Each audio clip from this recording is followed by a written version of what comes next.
Welcome students. Today we are going to take up waves and optics. This is our second course which we will be studying. The first topic in waves and optics is Unit 1, simple harmonic motion.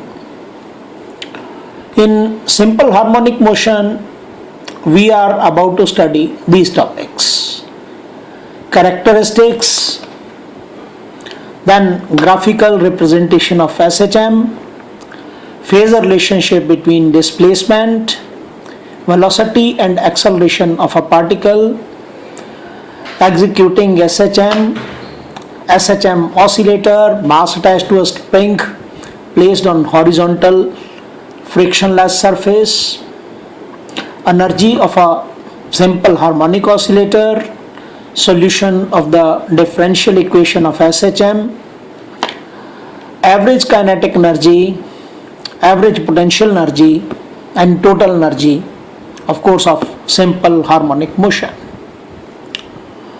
तो जो हमारे students हैं उन्होंने simple harmonic motion पहले से ही study कर रखा है. +1 में there is a complete detail of simple harmonic motion. हमने उसी को यहाँ पर कुछ तो रिवाइज करना है और कुछ उसको एडवांस करना है. तो इसीलिए we are taking it up here. We are starting from the very basics of simple harmonic motion and thereafter will be extending further to other topics of SHM and then damped SHM. तो अब से सबसे पहली बात कि simple harmonic motion होता क्या है, और इसमें जो कॉमन क्वेश्चन पूछा जाता है वो यही है कि what is the difference between periodic motion and oscillatory motion. फिर उसके बाद हम सिंपल हार्मोनिक मोशन की बात करते हैं. देखिए कि जो सिंपल हार्मोनिक मोशन है वो बेसिकली ऑसिलेटरी मोशन है, और हर ऑसिलेटरी मोशन जो है वो टू एंड फ्रो मोशन होता है. एक खास पोजीशन के आसपास टू एंड फ्रो मोशन होता है जिसको हम बोलते हैं मीन पोजीशन या फिर इक्विलिब्रियम पोजीशन भी बोलते हैं. जैसे आपको पता है पेंडुलम है, पेंडुलम वाइब्रेट करती रहती है, या कोई स्प्रिंग है, स्प्रिंग के नीचे यदि मास लगा के उसको थोड़ा खींच के छोड़ दिया जाए तो वाइब्रेशंस होती हैं. तो that is to and fro motion और इसको हम ऑसिलेटरी मोशन बोलते हैं. जितने ये ऑसिलेटरी मोशंस हैं ये सारे पीरियोडिक होते हैं. पीरियोडिक का मतलब है कि एक खास पीरियड के बाद ये सारे के सारे मोशंस अपने आप को रिपीट करते हैं. जैसे पेंडुलम है, पेंडुलम को आप वाइब्रेट करवाते हैं तो पेंडुलम अपनी सेंट्रल पोजीशन से, मीन पोजीशन से वो एक तरफ जाती है, फिर वो दूसरी तरफ जाती है और फिर दोबारा सेंटर की पोजीशन के ऊपर आ जाती है. तो हम इतने हिस्से को बोलते हैं एक वाइब्रेशन इसने कंप्लीट कर ली, और उसके बाद ये फिर दोबारा से इसी मोशन को रिपीट करती है. तो ये एक पीरियोडिक मोशन है. पर आप कहेंगे कि धरती का मोशन भी पीरियोडिक है. धरती भी तो अपने एक्सिस के आसपास भी घूमती है 24 घंटे में, और सूरज के आसपास भी घूमती है 365 दिन में. तो धरती का अपने आसपास घूमना about its own axis as well as around sun, ये दोनों पीरियोडिक हैं. पर ये वाइब्रेटरी नहीं है, क्योंकि एक सेंट्रल पोजीशन के ऊपर टू एंड फ्रो मोशन इसमें नहीं होता. इसीलिए हम इसको ऑसिलेटरी मोशन नहीं कह सकते. तो इसलिए यह नोट करने वाली बात है कि जो पीरियोडिक मोशन है वो जरूरी नहीं है कि ऑसिलेटरी हो, पर ऑसिलेटरी मोशन जरूरी है कि पीरियोडिक होता है. तो ये एक नोट करने वाली बात आपके लिए. अब बात आती है कि सिंपल हार्मोनिक मोशन क्या है. एक्चुअल में जब भी कोई चीज़ वाइब्रेटरी मोशन में होती है या ऑसिलेट करती है तो उसकी मीन पोजीशन से जो दूरी होती है उसको हम डिस्प्लेसमेंट बोलते हैं। और जो सिंपल हार्मोनिक मोशन होता है उसमें जो एक्सेलरेशन ऑफ मोशन होती है वो उस डिस्प्लेसमेंट के प्रोपोर्शनल होती है। और जो एक्सेलरेशन है उसकी डायरेक्शन हमेशा मीन पोजीशन की तरफ ही होती है। ये आप आगे भी पढ़ चुके हैं, ये रिवीजन है सारा कि ऐसे ऐसे होता है। इसीलिए हम कहते हैं कि A is proportional to X, where X is the displacement of the particle from the mean position. तो या फिर हम इसको ऐसे भी कह सकते हैं कि simple harmonic motion is the projection of uniform circular motion along one of the diameters of the circle of reference। अब मैं आपको इसको एक वीडियो के द्वारा ये समझा सकता हूँ। ये हमारे पास एक रिंग है, देखिए ये रिंग। अब इसमें ये हरे वाली पार्टिकल, ये पार्टिकल मान लो आप बॉल है, और इसके सामने हमने ये स्प्रिंग लगाया हुआ है। स्प्रिंग का ये लाल वाला मास अटैच्ड है, ऊपर ये स्प्रिंग है। अब जब ये हरे वाला जो बॉल है ये जब ऐसे ऐसे घूमेगा, ये ऐसे सर्कल में घूमेगा, तो आप देखेंगे जब ये यहाँ है तो ये मास यहाँ है। अब ये थोड़ा ऊपर होगा तो ये मास थोड़ा सा ऊपर पहुँच जाएगा। जब ये वाला हरे वाला बॉल ये सेंटर पे आएगा तो ये बॉल, ये जो मास लाल वाला है ये यहाँ कहीं पहुँच जाएगा। अब उसके बाद ये हरे वाला मास जो है वो ये बॉल ये धीरे करके नीचे को आएगा। तो आप देखेंगे ये मास, ये लाल वाला अब ये नीचे को आना शुरू हो गया। अब ये लाल वाला जब इससे यहाँ नीचे को आएगा तो ये हरे वाला मास ऐसे रोटेट करके नीचे आया, ये लाल वाला मास यहाँ तक पहुँच जाएगा। तो जब ये पूरा एक सर्कल करेगा तो ये मास लाल वाला द्वारा यहाँ पहुँच जाएगा। इस ढंग से आप देखेंगे कि ये एक्चुअल में सर्कल में ऐसे ऐसे घूमता रहेगा, तो ये वाला लाल वाला मास ये ऐसे ऐसे वाइब्रेट करेगा। तो इस वाले की, ये स्प्रिंग की जो है ये वाइब्रेशन है, जबकि ये इसका सर्कुलर मोशन है। हम यदि इस रिंग को घुमा के देखेंगे तो ये जो इसका डायामीटर यहाँ पे बनेगा, इस डायामीटर के ऊपर यहाँ से यदि परपेंडिकुलर ड्रा करें, ये बॉल से यहाँ पे डायामीटर, ये यहाँ से एक डायामीटर बना लें और यहाँ से परपेंडिकुलर ड्रा करें, तो आप देखेंगे कि जो इसका फुट ऑफ परपेंडिकुलर है वो यहाँ से ये ऊपर जाएगा, फिर ये नीचे आएगा, फिर और नीचे जाएगा, यहाँ पहुँचेगा, ये फिर वापस आ जाएगा। तो ये ऐसे ऐसे करता रहेगा वाइब्रेशंस। तो यही चीज़ हमने यहाँ पे दिखाई हुई है, तभी हम कहते हैं कि ये प्रोजेक्शन है। तो हम इसको देख लेते हैं ये कैसे है। ये देखिए, ये घूम रहा है और इधर ये वाइब्रेशन हो रही है।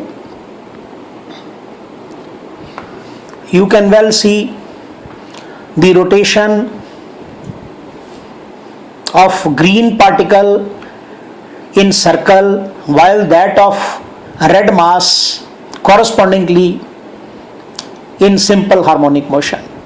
तो ये अब इसको घुमा के ये बताया जा रहा है कि हाँ भाई ये इस ढंग से है। तो ये डायामीटर के ऊपर आप देख रहे हैं कि यह डायामीटर के ऊपर आपको वाइब्रेशन साइड वाइज व्यू से आपको क्लियर हो रही है कि भाई ये इस ढंग से साइड वाइज ये वाइब्रेशंस हो रही हैं। तो तब करके ये सिंपल हार्मोनिक मोशन की ये पहचान है कि इसको आप सर्कुलर मोशन से भी एक्सप्रेस कर सकते हैं, डिराइव कर सकते हैं रकम।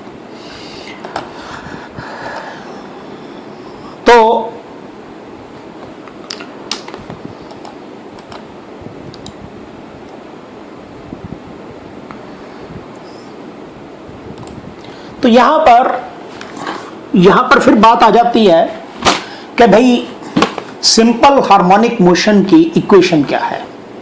यहां पर यही हम एक क्वेश्चन के रूप में देख रहे हैं कि derive the equation of motion of simple harmonic oscillator. मान लो फिर वही बात आती है कि कोई पार्टिकल है, इट इज इन SHM, तो नेचुरली उसके ऊपर एक्सेलरेशन लगेगी। मैंने कहा acceleration is proportional to displacement. अब यदि एक्सेलरेशन है तो force is equal to mass into acceleration. यदि एक्सेलरेशन प्रोपोर्शनल टू डिस्प्लेसमेंट है तो नेचुरली है कि फोर्स भी तो प्रोपोर्शनल टू डिस्प्लेसमेंट होगी, तभी हमने कहा कि ये consider a particle in SHM, then the restoring force acting on it is F and is proportional to displacement x, that is F is proportional to x. यदि हम प्रोपोर्शनैलिटी का sign हटाना चाहें तो F is equal to minus Sx. Call it equation 1. S is a constant of proportionality and it is called force constant या stiffness constant. और यदि आप स्प्रिंग की बात कर रहे हैं इन पर्टिकुलर SHM में तो it is also called spring factor.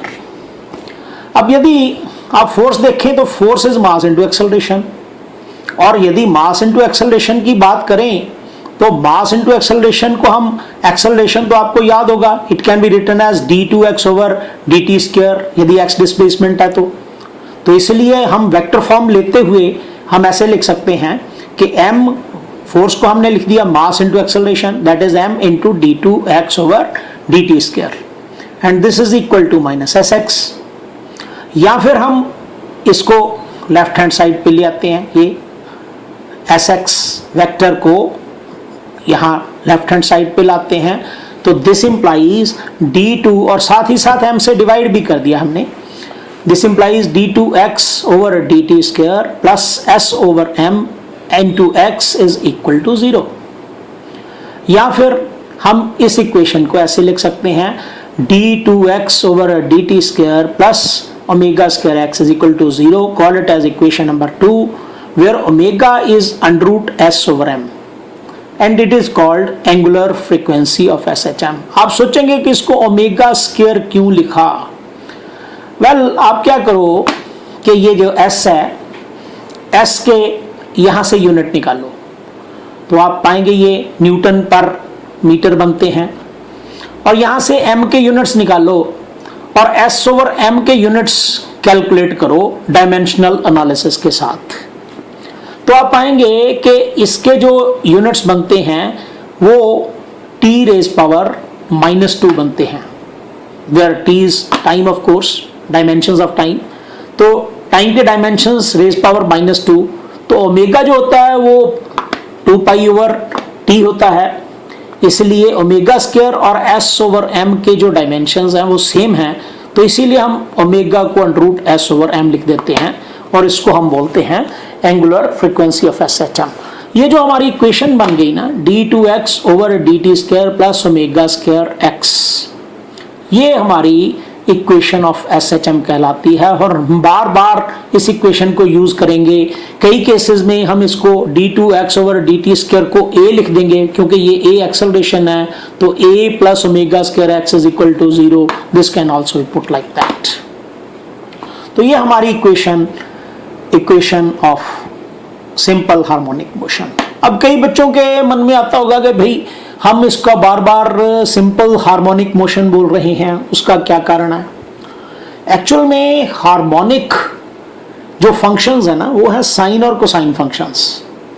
Sign और कोसाइन फंक्शन को हम हार्मोनिक फंक्शंस कहते हैं, और सिंपलेस्ट केस में हम बिना किसी पावर्स के हम साइन और कोसाइन का इस्तेमाल जब करते हैं तो इसका नाम बन जाता है सिंपल हार्मोनिक फंक्शन.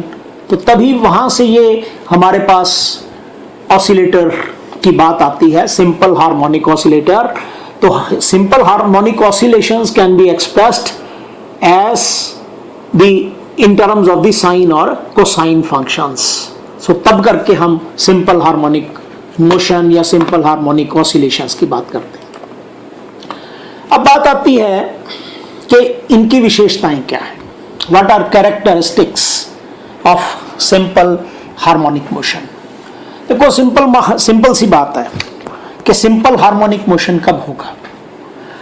पहली बात तो है कि जैसे आपके पास पेंडुलम है, पेंडुलम को यदि आप ऐसे ही एक हुक से लटका के छोड़ देते हैं और उसको हिलाते नहीं हैं तो अपने वेट के कारण वो नीचे धरती की ओर रहती है. पर जब आप उसको डिस्प्लेस करते हैं थोड़ा सा, तब वो अपने आप मोशन में आती है. उसका कारण है कि जब आप डिस्प्लेस करते हैं तो फोर्सेस, जो वेट की फोर्स है वो अनबैलेंस होती है और उसमें एक रिस्टोरिंग फोर्स एक्ट करना शुरू कर जाती है। तो इसीलिए जो एसएचएम है उसके लिए कुछ चीज़ें जो जरूरी हैं, वो पहली तो यही है कि a restoring force is must to act on the body for it to execute simple harmonic motion.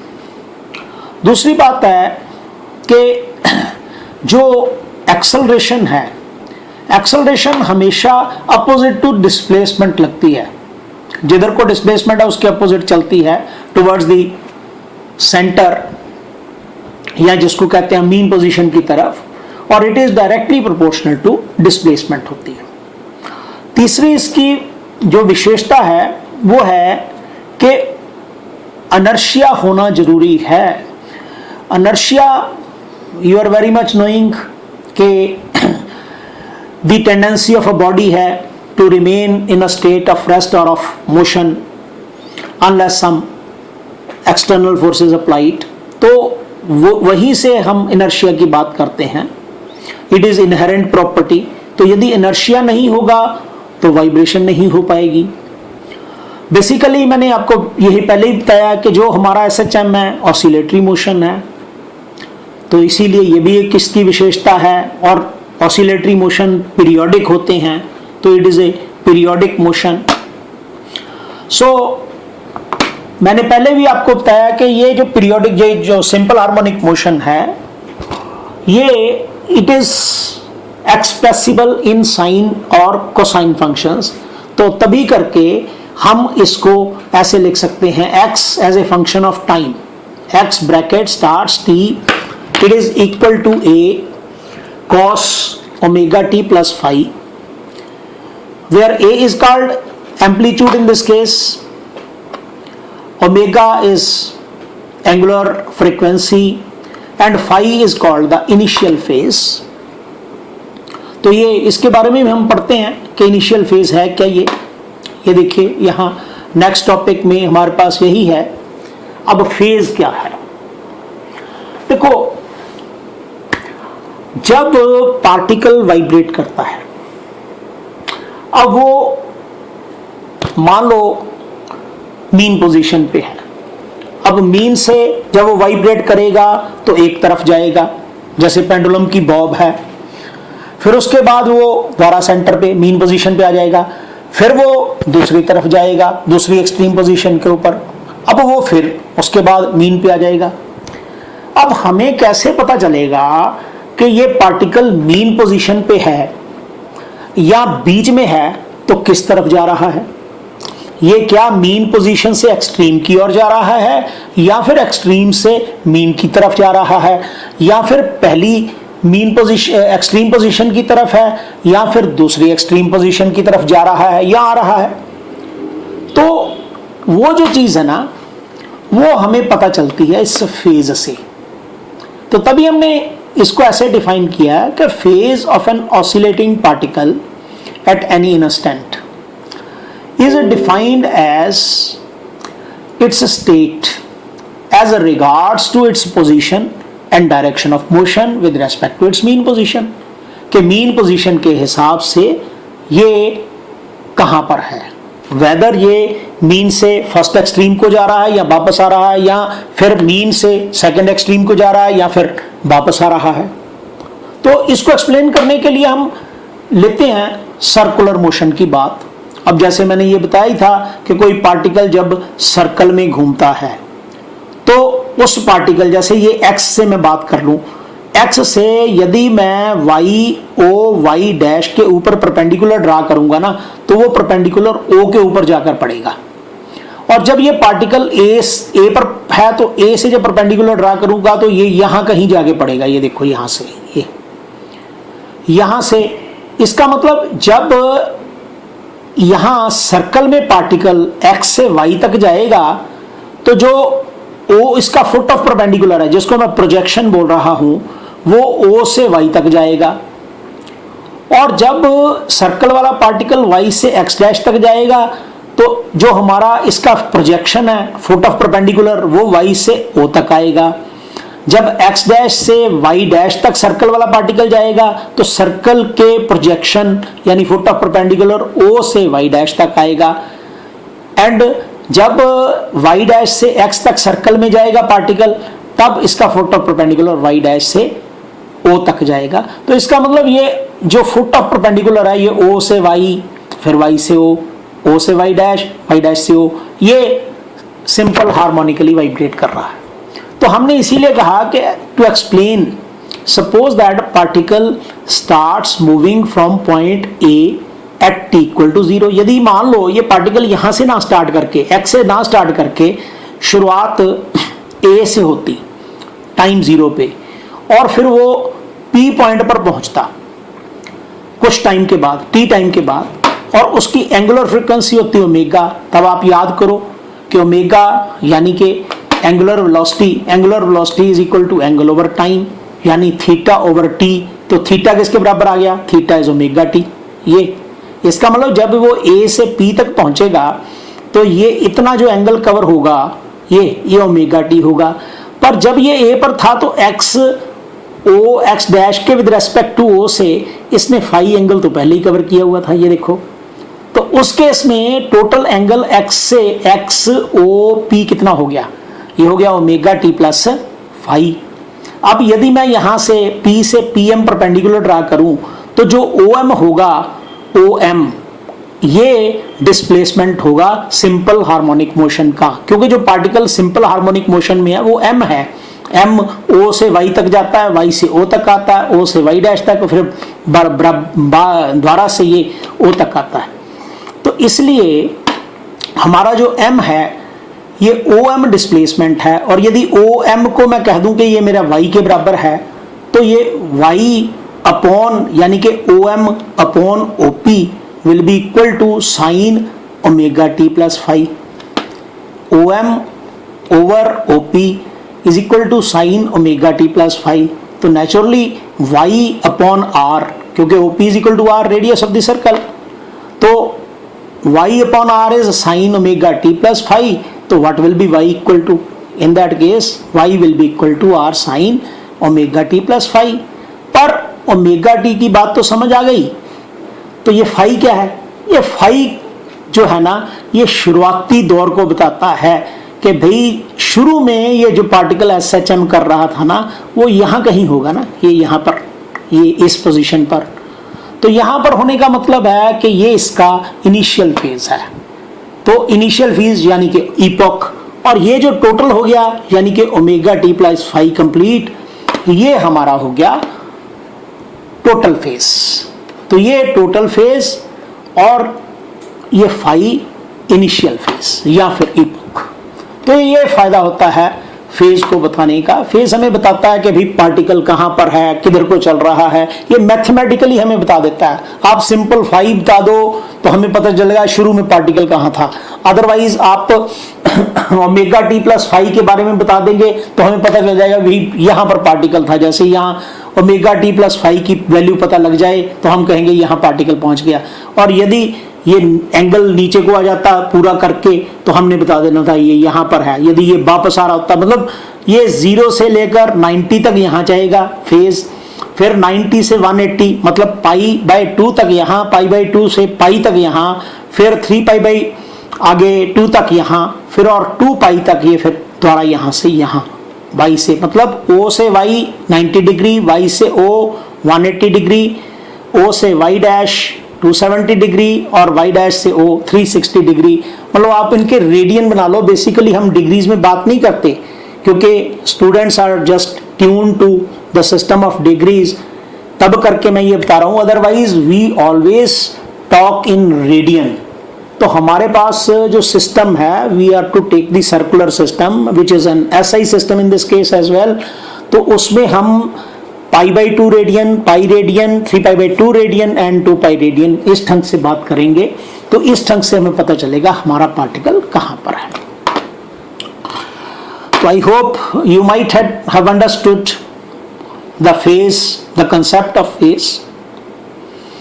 अब आपको यह पता चली गया हम जो सिंपल हार्मोनिक मोशन है उसको हम एज्यूम कर सकते हैं कि it is expressible in terms of y equal to R sine omega T plus phi, जैसे हमने पीछे आपको बता ही दिया। तो अब जरूरी तो नहीं है कि फाई हमेशा ही लें, फाई स्टार्टिंग में 0 भी हो सकता है। तो उस केस में y can be expressed as y equal to R sine omega T. तो यहां मैंने सामने लिखा नहीं है, पर अदरवाइज वी एज्यूम कि हमारे पास ये देखो जैसे y equal to R sine omega T plus phi, तो मैं एक्सप्रेस कर सकता हूं y equal to R sine omega T if phi is 0, यानी हमारा पार्टिकल इस पॉइंट से स्टार्ट हुआ। तो उस केस में y equal to R sine omega T होगा। तो नेचुरली है हम वेलोसिटी भी निकाल सकते हैं पार्टिकल की, एक्सेलरेशन भी निकाल सकते हैं। तो यहां से कई बार ये क्वेश्चन आ जाता है कि derive an expression for instantaneous velocity and acceleration of a particle executing simple harmonic motion. So we are having a very simple answer here. Velocity, you are very much knowing, time rate of change of displacement is called velocity. So therefore v can be expressed as dy over dt, and if you put the value of y as r sin omega t, तो क्या आया d dt of r sin omega t, but r amplitude of SHM, जो कि हमारे circle का radius था वो SHM का एम्पलीट्यूड बना। तो ये तो कांस्टेंट क्वांटिटी है, तो R can be brought out. तो d dt of sine omega T, और आपको पता ही है d dt of sine omega T is, यहाँ चेन रूल लगेगा, साइन का कॉस ओमेगा टी हो गया, चेन रूल लगा के ओमेगा बाहर आ गया, it is r omega cos omega T. तो इसका मतलब v is expressible as r omega cos omega T, so which is an expression for instantaneous velocity। अब कई बार हम इस velocity को दूसरे रूप में भी एक्सप्लेन कर सकते हैं। देखिए जो हमारे पास ये इक्वेशन 1 है, इसमें जो cos ओमेगा टी है इसको हम साइन के टर्म्स में एक्सप्लेन कर सकते हैं। कैसे? लेट अस सी।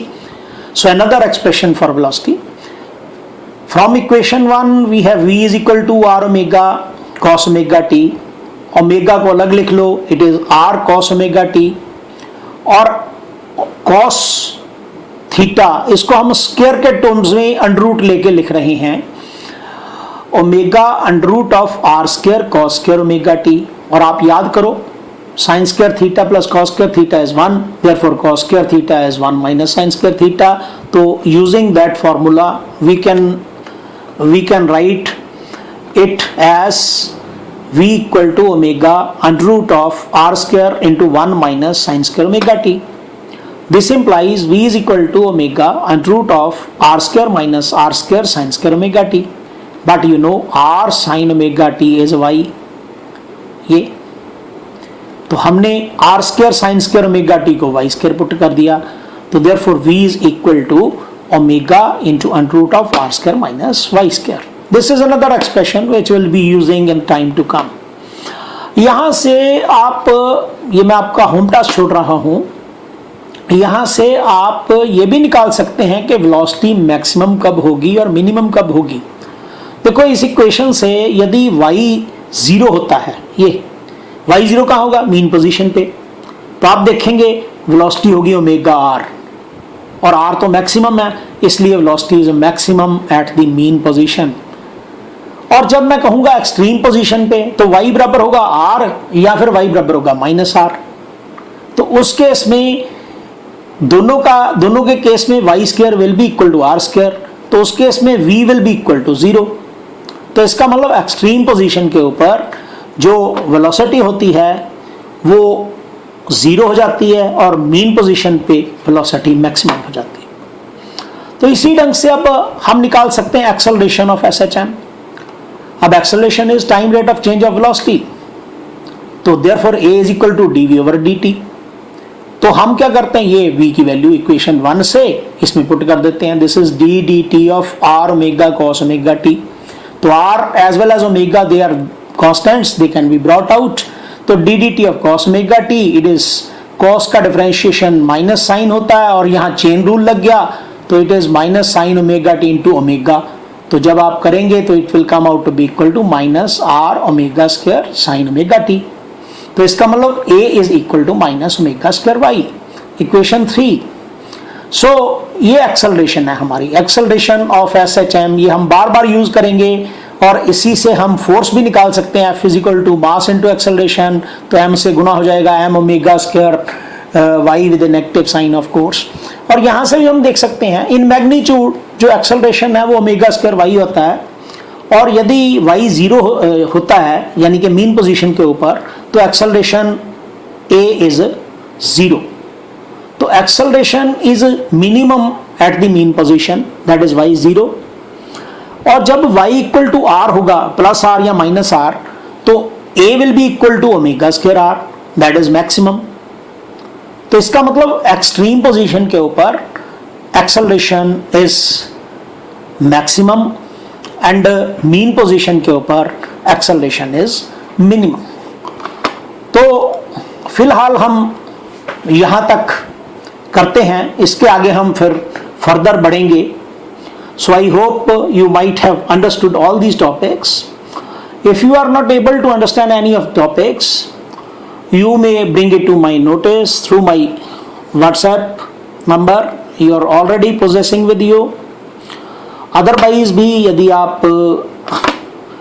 इसको समझने में दिक्कत आती है तो आप मुझे कॉल कर सकते हैं। In the due course of time I will be telling you about the books to be followed in this regard, but will be proceeding further. So you must be preparing today's lecture quite well, I hope so. Thanks a lot.